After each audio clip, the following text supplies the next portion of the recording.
Hello guys, welcome back to my channel. और guys, आज की इस वीडियो में हम लोग समझने वाले हैं पीडीएफ के बारे में। तो चलिए शुरू करते हैं। तो सबसे पहले यहाँ पर मैं आपको बता दूँ आखिर पीडीएफ मतलब होता क्या है। तो बहुत से लोग सोच रहे होंगे आखिर पीडीएफ मतलब होता है कि पोर्टेबल डॉक्यूमेंट फॉर्मेट, लेकिन नहीं, ऐसा बिल्कुल नहीं है। अब पीडीएफ मतलब होता है, सबसे पहला है पी। अब पी मतलब हो गया प्रिंसिपल्स, और दूसरे नंबर पर आता है डी। डी मतलब ड्राइंग, और तीसरे नंबर पे आता है एफ़। एफ़ मतलब फंडामेंटल्स। तो सबसे पहला है प्रिंसिपल। अब चलिए इसको बिल्कुल साधारण भाषा में समझते हैं, आखिर प्रिंसिपल मतलब होता क्या है। तो देखिए, अब जब भी हम लोग कोई ड्राइंग करते हैं तो उसमें हम लोग वैल्यूज़ का इस्तेमाल करते हैं किसी भी ड्राइंग को डिफ्रेंशिएट दिखाने के लिए। मतलब जो लाइट वैल्यू हो गई उससे हम लोग डार्क वैल्यू को पता कर सकते हैं, और जो डार्क वैल्यू हो गई उससे हम लोग लाइट वैल्यू का पता कर सकते हैं। तो इससे क्या हो गया, दोनों के बीच में एक डिफरेंस पता चल गया। तो यही जो वैल्यूज़ हैं इन्हीं को हम लोग साधारण भाषा में प्रिंसिपल्स कहते हैं। तो फिर वही सेम चीज़ यहाँ पर मैं लिख रहा हूँ, वैल्यूज़। तो दूसरे नंबर पे आता है ड्राइंग।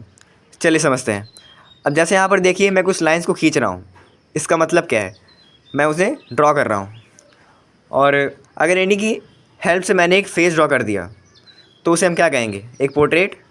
नहीं, ऐसा बिल्कुल नहीं है, उसे हम ड्राइंग ही कहेंगे। पोर्ट्रेट क्या है, चलिए पहले वो समझते हैं। जो पोर्ट्रेट है वो खुद में एक 100% होता है, और उसमें जो 96% होता है वो होती है ड्राइंग। और बाकी का जो 4% बच रहा है उसमें आता है रियलिज़म, हाइपर रियलिज़म, और जितने भी मीडियम्स हम लोग इस्तेमाल करते हैं, जैसे ऑयल पेंटिंग और एक्रेलिक, पोस्टर, जितने भी टाइप्स के जो मीडियम होते हैं। तो थर्ड नंबर पे आता है फंडामेंटल। चलिए समझते हैं। तो देखिए, अब जैसे मान लीजिए मुझे किसी भी फील्ड में ग्रो करना है तो उसके लिए मेरा बेसिक फंडा क्लियर होना चाहिए। और अब जैसे मान लीजिए मुझे कोई कार चलानी सीखनी है, तो अगर कार का मेरा बेसिक फंडा क्लियर है तो आने वाले 4 साल या 5 साल बाद भी अगर मुझसे कोई कहेगा कार चलाने को, तो मैं ईज़िली उसे हैंडल कर लूँगा। क्यों कर लूँगा? क्योंकि मेरा बेसिक फंडामेंटल क्लियर था। तो हर चीज़ में लागू होता है, और साथ ही साथ अगर आपका बेसिक फंडा क्लियर है तो आप किसी भी फील्ड में आसानी से ग्रो कर सकते हैं। तो चलिए अब समझते हैं आखिर आप इन तीनों चीज़ों की हेल्प से आर्ट की फील्ड में कैसे ग्रो कर सकते हैं। तो यहाँ पर मैं लिख रहा हूँ पीडीएफ इन एनी फील्ड। तो सबसे पहले ऐसा है कि एक ऐसा पर्सन है जिसकी मतलब जो पीडीएफ है वो क्लियरिफाइड नहीं है, मतलब उसको वो सही से नहीं समझ पाया है। और दूसरी जगह पे है एक ऐसा पर्सन जिसका जो पीडीएफ है, मतलब प्रिंसिपल, ड्राइंग एंड फंडामेंटल, वो तीनों क्लियर है। तो यहाँ पर पहला पर्सन है जिसका जो पीडीएफ है वो क्लियर नहीं है, उसने एक कोचिंग क्लासेस स्टार्ट की है, और यही सेम चीज़ सेकंड पर्सन ने भी की है।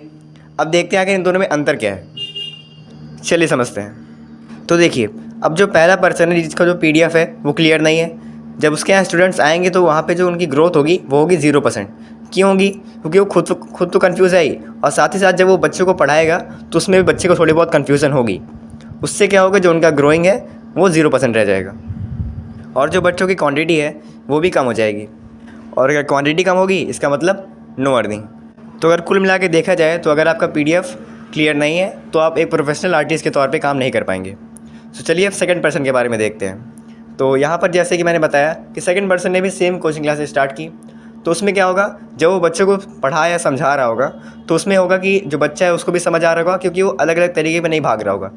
ये नहीं सोच रहा होगा कि चलो आज ऑयल पेंटिंग सिखा दिए, आज एक्रेलिक सिखा देता हूँ, आज कोई और मीडियम सिखा देता हूँ। वो ऐसा नहीं करेगा। वो एक ही मीडियम पे या फिर एक ही फंडे पे लगातार काम करता रहेगा, और उसके बच्चे में भी, मतलब जो वहाँ स्टूडेंट आ रहा है उसमें भी 100% ग्रोथ होगी। और समय के साथ साथ जो बच्चों की क्वांटिटी है वो भी बढ़ जाएगी, और अगर बच्चों की क्वांटिटी इंक्रीज़ होगी तो अर्निंग भी होगी। अब जैसे मान लीजिए जो सेकंड पर्सन जो वहाँ पढ़ा रहा है उसके यहाँ 20 बच्चे आ रहे हैं, और 20 बच्चों का वो मतलब पर पर्सन वो 500 ले रहा है। तो अब देखते हैं कि उसकी पर मंथ कितनी सैलरी होगी। तो यहाँ पर आप देख सकते हैं जो उसकी टोटल मंथली इनकम है वो कितनी है। तो मेरा मेन मोटिव यही था कि इस वीडियो के माध्यम से मैं आपको बता सकूं कि आप आर्ट की फील्ड में भी अपना करियर बना सकते हैं, और साथ ही साथ अर्निंग भी कर सकते हैं।